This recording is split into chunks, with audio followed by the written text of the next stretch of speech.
सहनाववतु सहनौ भुनक्तु सह वीर्यं करवावहै तेजस्विनावधीतमस्तु मा विद्विषावहै। ओम शांति शांति शांति। वैदिक जीवन पद्धति में हम स्वाध्याय कर रहे हैं। ब्रह्मचर्य सूक्त के 17वें मंत्र का हम स्वाध्याय कर रहे हैं। एक बार उच्चारण करेंगे। ब्रह्मचर्येण तपसा राजा राष्ट्रं विरक्षति आचार्यो ब्रह्मचर्येण ब्रह्मचारिणम् इच्छते। यह जो राजा या आचार्य ब्रह्मचर्येण तपसा, ब्रह्मचर्य के द्वारा, तपस्या के द्वारा ही अपने राष्ट्र की रक्षा कर सकता है और अपने शिष्यों की रक्षा आचार्य कर सकता है, क्योंकि उसकी जो संपत्ति है, उसकी जो प्रजा है, वो सद शिष्यों की प्रजा है। बिना ब्रह्मचर्य के, बिना संयम के, बिना दृढ़ संकल्प के कोई भी आचार्य अपने शिष्यों का अच्छी प्रकार से भरण पोषण नहीं कर सकता है। किसी भी प्रकार से जब तक वह आत्मबल को प्राप्त नहीं करता है, तब तक उसका शिष्य सुयोग्य नहीं बन सकता है। जैसे माता पिता जब तक अपने ब्रह्मचर्य युक्त संतानों को उत्पन्न नहीं करते हैं, तब तक उनकी संतानें कभी भी निरोग नहीं रहती हैं। तन से मन से रोग उनको सताते रहते हैं। ऐसे ही जब एक छोटे से परिवार में माता पिता ब्रह्मचर्य युक्त संतान को जन्म देते हैं, तो उसके जीवन में दिव्यता, भव्यता और वो हर प्रकार का सामर्थ्य अर्जित करके रखता है।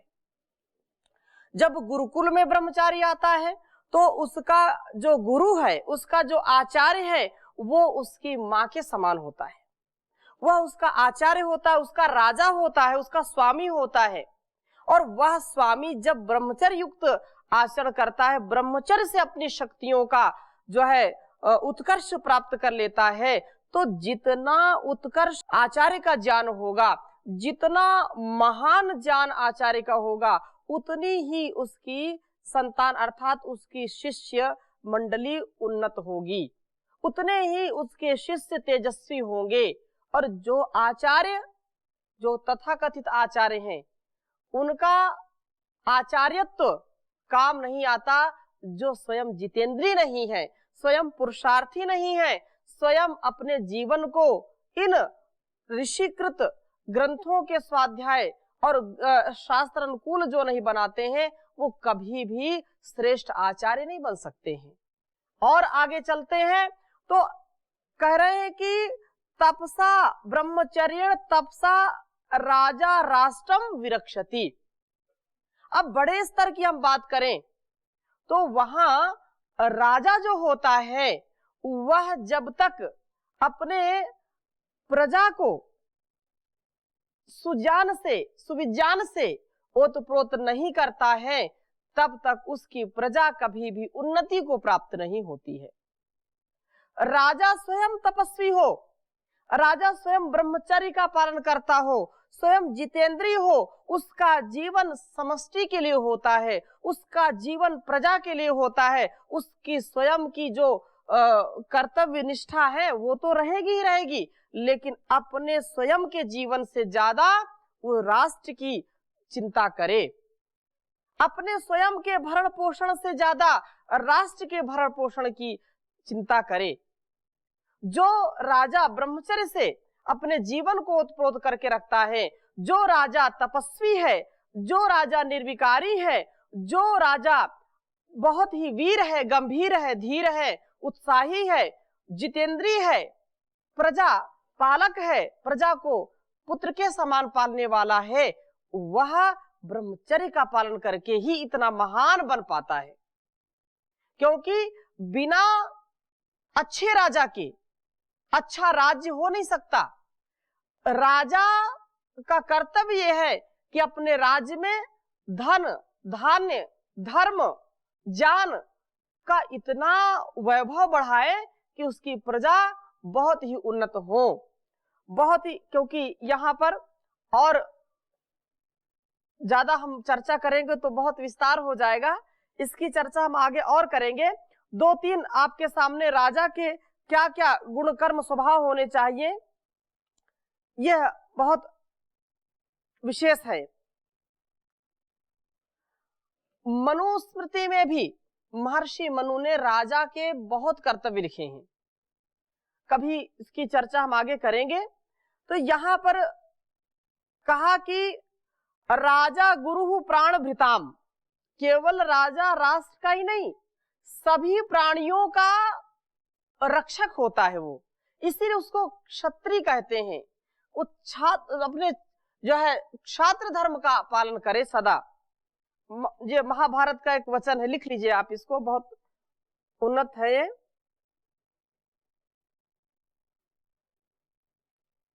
राजा गुरु प्राण भृताम,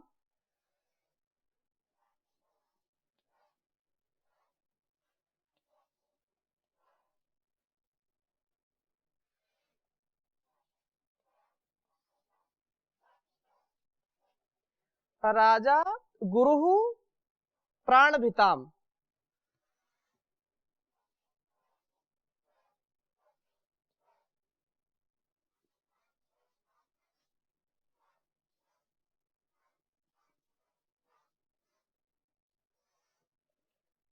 राजा गुरु प्राण भृताम अर्थात राजा सभी प्राणियों का गुरु होता है। राजा जब अपने राज्य की रक्षा करता है, राज्य को अहिंसा के बल पर, राज्य को ज्ञान के बल पर, राज्य को सत्य के बल पर आगे को बढ़ाता है, उतना उतना वह राज्य, उतने उतने उस राज्य के जो निवासी हैं अर्थात जो प्रजा है उतनी उतनी उन्नत बनती जाती है। यदि राजा का चरित्र जो है वह चरित्रहीन है, चरित्र उसका ठीक नहीं है, तो उसकी प्रजा भी कभी भी चरित्रवान नहीं हो सकती है। यदि राजा विषयों में फंसा है, यदि राजा नशे में है, तो उस राज्य के नागरिकों को कोई नशे से बचा नहीं सकता है। अंधेर नगरी चौपट राजा, टके शेर भाजी टके शेर खाजा, ये बचपन में बहुत सुनते थे। तो ये निसंदेह, कोई इसमें संदेह की गुंजाइश नहीं है। जैसे विचार का, जैसे आहार का, जैसे व्यवहार का राजा होता है, उसकी प्रजा वैसी वैसी ही हो जाती है। इसलिए राजा को बहुत पवित्र होना चाहिए, राजा को बहुत जितेंद्रिय होना चाहिए, राजा का आचार व्यवहार विचार बहुत उन्नत होना चाहिए। वैसा वह आचरण करता है तो उसका जो राज्य कभी भी पतित नहीं होता है, उसका राज्य कभी भी दीनता हीनता को प्राप्त नहीं होता है, उसका जीवन राष्ट्र के लिए होता है। और यही उन्नत भाव है कि इदम राष्ट्राय इदं धर्मम्। उसका जीवन व्यक्तिगत कुछ नहीं है राजा का। जैसे आचार्य का यहाँ गुरुकुल में आप देखते हैं, क्योंकि आप उस जीवन को जीते हैं, आपका आचार्य उस जीवन को, जैसे परम पूज्य स्वामी जी महाराज गुरु जी आचार्य जी 24 घंटे शिष्यों की उन्नति के विषय में सोचना, उन्नति के लिए उनका सब कुछ निछावर होना, ऐसे ही जो राजा सच्चा राजा होता है उसका तन मन धन हर क्षण हर पल उसके राष्ट्र के लिए होता है, उसके प्रजा के लिए होता है। और वो कौन कर सकता है? वो जो आत्मबल का धनी राजा होता है, जो आत्मबल का धनी नेता होता है, जो चरित्र बल जिसका उन्नत होता है, वही नेता सर्वोपरि होता है, वही राष्ट्र की उन्नति का कारण बनता है। इसलिए राजा का उन्नत होना, राजा का ब्रह्मचारी होना बहुत ही विशेष है। और कहा कि जो निहंती बलिनम दीप्तम सा राजो धर्म उच्यते, बलवान अभिमानी दुष्ट को मारना राजधर्म कहलाता है। जो राजा अपनी प्रजा को हर प्रकार की दुष्ट जो है, जो दुष्ट आत्माएं हैं, जो राक्षसी प्रवृत्ति वाले हैं, जो आसुरी प्रवृत्ति वाले लोग हैं, उनसे राष्ट्र की सदा सर्वदा सर्वत्र रक्षा करे। राष्ट्र के अंदर भी जो ऐसे आसुरी प्रवृत्ति वाले लोग होते हैं, आसुरी प्रवृत्ति जो संसार में फैलाना चाहते हैं, उनका दमन करना राजा का जो है धर्म होता है।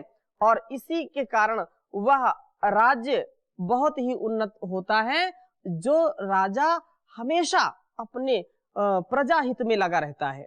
तो इसकी चर्चा हम कभी और करेंगे, राजा के क्या कर्तव्य हैं। अभी इतना ही यहाँ पर रखते हैं। और यह शिष्यों का यह उपदेश जो देना आसान है, परंतु जब आचार्य वैसा आचरण करे तो उस आचार्य का जीवन भी महान होता है, उसके शिष्य भी महान होते हैं।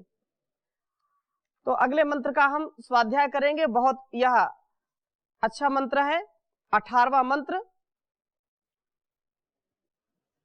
ब्रह्मचर्येण कन्या युवानम विंदते पतिम।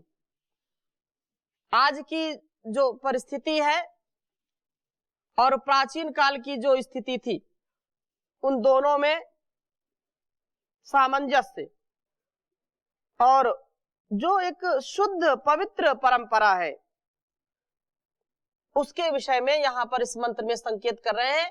केवल पुरुष ही नहीं, ये हमारी वैदिकी परंपरा है, ये हमारी ऋषि परंपरा है, जहां पर मातृशक्ति को भी उतना ही अधिकार था जितना पुरुष सत्ता को।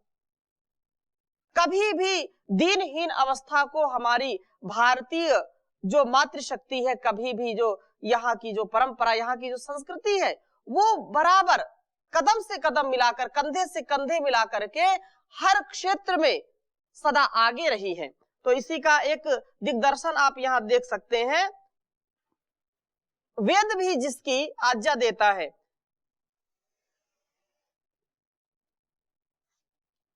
ब्रह्मचर्येण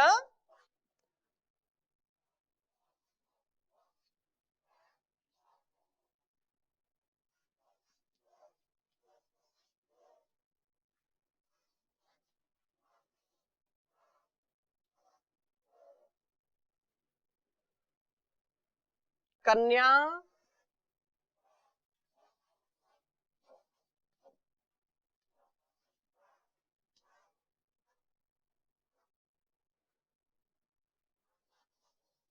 ये जो है प्लुत कर लेंगे इसको, कन्या युवानम विंदते पतिम।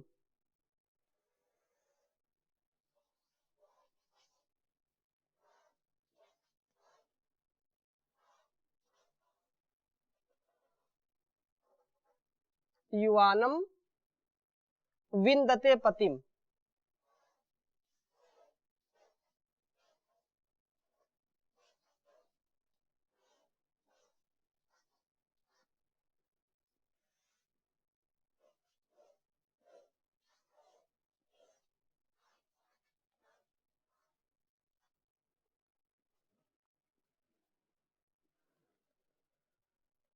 अनड्वान ब्रह्मचर्येण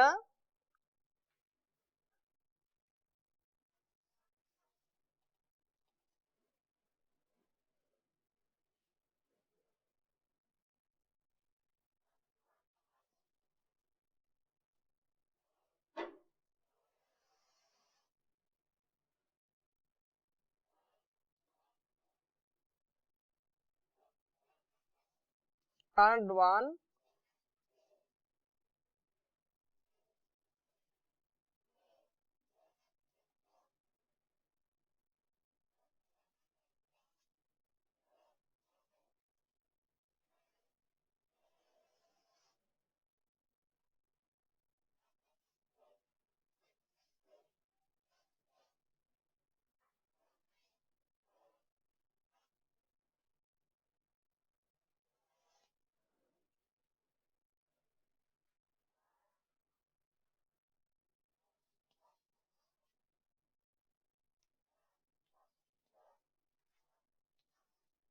अश्वो घासम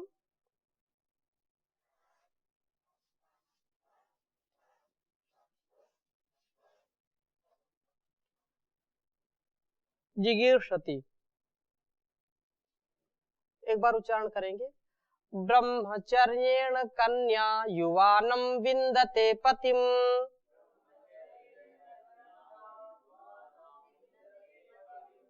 अनड्वान् ब्रह्मचर्येण अश्वोघासं विजिगीर्षति। ब्रह्मचर्येण कन्या युवानं विन्दते पतिम्।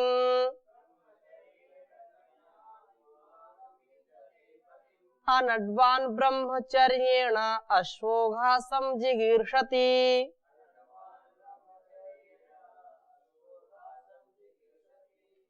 बहुत ही उत्तम भाव है इस मंत्र के, और यहाँ पर आप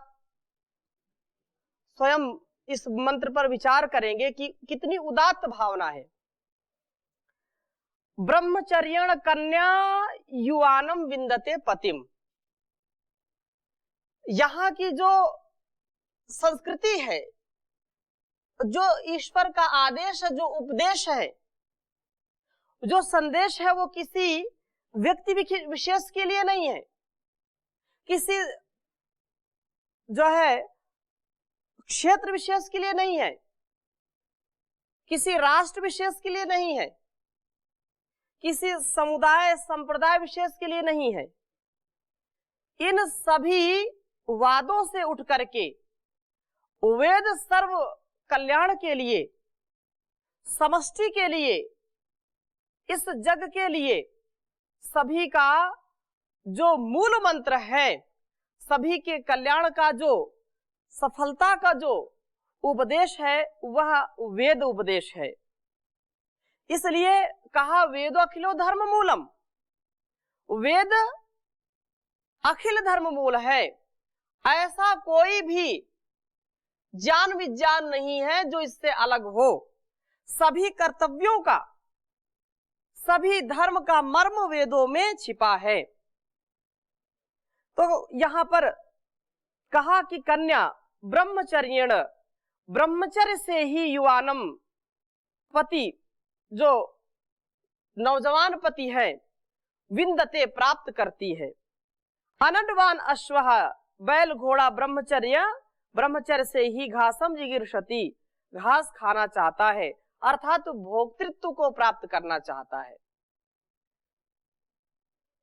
विशेष बात समझने की है कि ब्रह्मचर्य के द्वारा, जितेंद्रिय बन करके, शक्ति रक्षण के द्वारा कन्या एक दीप्त जीवन वाली, जो दीप्तित होती, कन्या किसका नाम है? धातु पाणिनि ने बनाई कनि दीप्तौ। धातु क्या है? कनि दीप्तौ। जो अपने गुणकर्म स्वभाव से अपने आप को प्रकाशित करती है, और जहां रहती है, जिस घर में रहती है, जिस स्थान में रहती है, वहां के लोगों को भी अपनी सेवा से, अपने ज्ञान से, अपने प्रभाव से, अपने स्वभाव से प्रकाशित करती है। उसका नाम क्या है? कन्या है। वह कन्या युवानम, ब्रह्मचर्य, ब्रह्मचर्य के द्वारा वह युवती भी ब्रह्मचर्य का पालन करके अपने आप को सुयोग्य बनाती है।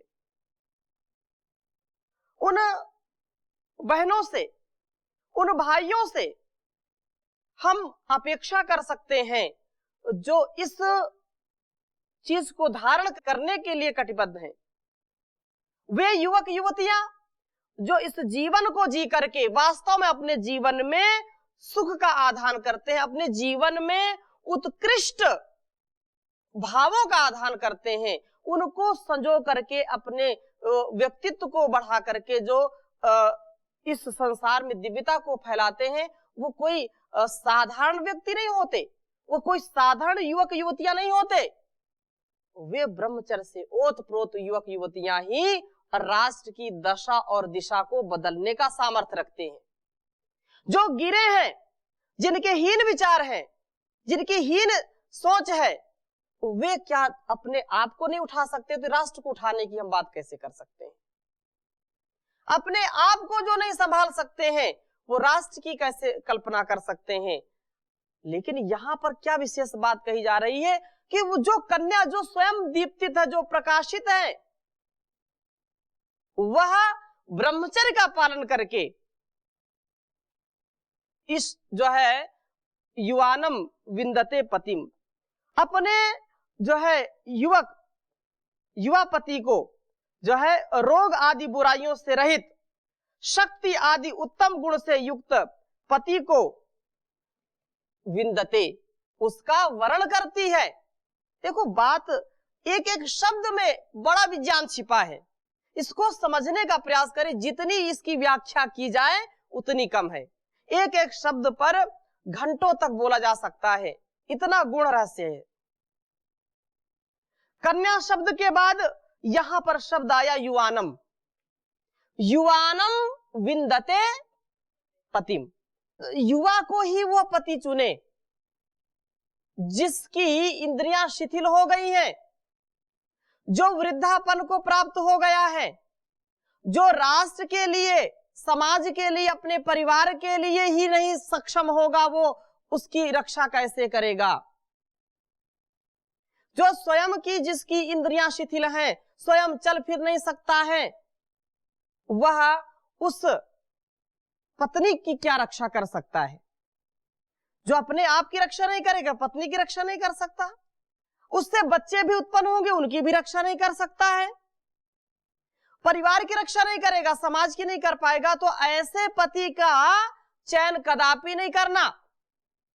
किसका चयन करना है? युवानम, जो युवक है, जो युवा है। और युवा किसको कहते हैं? यु मिश्रणयो हो। युवा कौन है? तो कहा कि जो मिश्रण और अमिश्रण, जो चीजों को स्पष्टता से देखता है, उनको जीवन में जिसके स्पष्टता है, जिसके जीवन में शुचिता है, जो पवित्रता युक्त जीवन जीता है, वो क्या है? युवा है। उसको ठीक ठीक समझ है कि क्या करना, क्या नहीं करना, क्या खाना, क्या नहीं खाना, किधर जाना, किधर नहीं जाना, क्या पीना, क्या नहीं पीना। वो युवा है जिसके बाहुबल में जो है तेज, जिसके बाहुबल में वीरता की जो है धाराएं प्रवाहित हो रही हो। बाहु में बलम इंद्र, जयो में सव्य आहिता, ऐसा जिसका पराक्रम है उसको वो प्राप्त करती है। एवं ब्रह्मचर्य के दो लाभों का यहाँ संकेत हुआ कि एक तो जीवन दीप्त बनता है, जैसे कहा युवानम, युवा, और यहाँ पर कन्या कहा तो कनि दीप्त, जिससे, जिस ब्रह्मचर्य के पालन से युवती का भी सामर्थ्य बढ़ता है, उसमें धारण करने की जो है क्षमता बढ़ती है, गुणों को धारण करती है, और अनेक प्रकार के सुख दुख, मान अपमान सहन करने की धारणा जो है बनती है, वो उसको धारण करने में सक्षम होती है। वो कभी विचलित नहीं होती है। जो वीरांगना होती है, जो आयुष्मती होती है, जो बुद्धिमती होती है, ऐसी विदुषी कौन हो सकती है? वो ब्रह्मचर्य से ही हो सकती है। ऐसी जो है कन्याएं इस राष्ट्र की होती थी। और दूसरा, रोग आदि दोषों से दूर होना, इससे स्फूर्ति आदि गुणों का युक्त होना है। ब्रह्मचर्येण, ब्रह्मचर्य से ही, आगे जो मंत्र में कहा कि अनडवान ब्रह्मचर्येण अश्वघासम जिगीर्षति, तो अनडवान ब्रह्मचर्येण, आगे दूसरी बात कह रहे हैं कि जो अनडवान है, जो अनहवहती, गाड़ी को ढोने वाला है, गाड़ी को ले जाने वाला होता है, वह जो बैल आदि, बैल को भी बोलते हैं, बैल को अनडवान बोलते हैं। और मार्गम अश्वः, मार्गम अश्रुति अश्वः, मार्ग का व्यापन करने वाला घोड़ा, घासम जिगीर्षति, घास को निगलने की इच्छा करता है। अर्थात ब्रह्मचर्य के अभाव में उदर यंत्र भी शीघ्र विकृत हो जाता है और खान पान की शक्ति भी नष्ट हो जाती है। जो बैल, यहाँ तो मनुष्यों की बात कही जा रही है, बीच में इतनी जो है बड़ी उपमा दी कि जो वाहन जिसको गाड़ी खींचने वाला जो बैल है या घोड़ा है, वो भी ब्रह्मचर्यण घासम जिगीर्षति, ब्रह्मचर्य के कारण ही वो घास को खाना चाहता है। यदि ब्रह्मचर्य होगा तो उसका सारा सिस्टम ठीक रहेगा उदर का, और यदि ब्रह्मचर्य ठीक नहीं है तो पेट भी खराब। तो जो भी घास खाएगा जो मुंह से खाएगा और नीचे से निकल जाएगा वैसा ही। तो उदर शक्ति जब क्षीण हो जाएगी तो वह गाड़ी का ढोने वाला नहीं हो सकता है, वो बैठ जाएगा। बैल को गाड़ी में जैसे ही जोतेंगे वो गाड़ी सहित नीचे बैठ जाएगा, कहीं गिर भी सकता है लेकर के। तो कहने का आशा ये है कि ब्रह्मचर्य के दीप्ति, निर्दोषता व शरीर के अवयवों का ठीक से कार्य करते रहना है, अतः इसका महत्व यहाँ पर स्पष्टता से दिया गया है। इसकी चर्चा हम और आगे करेंगे, अभी यहीं पर विराम देते हैं। ओम शांति शांति शांति।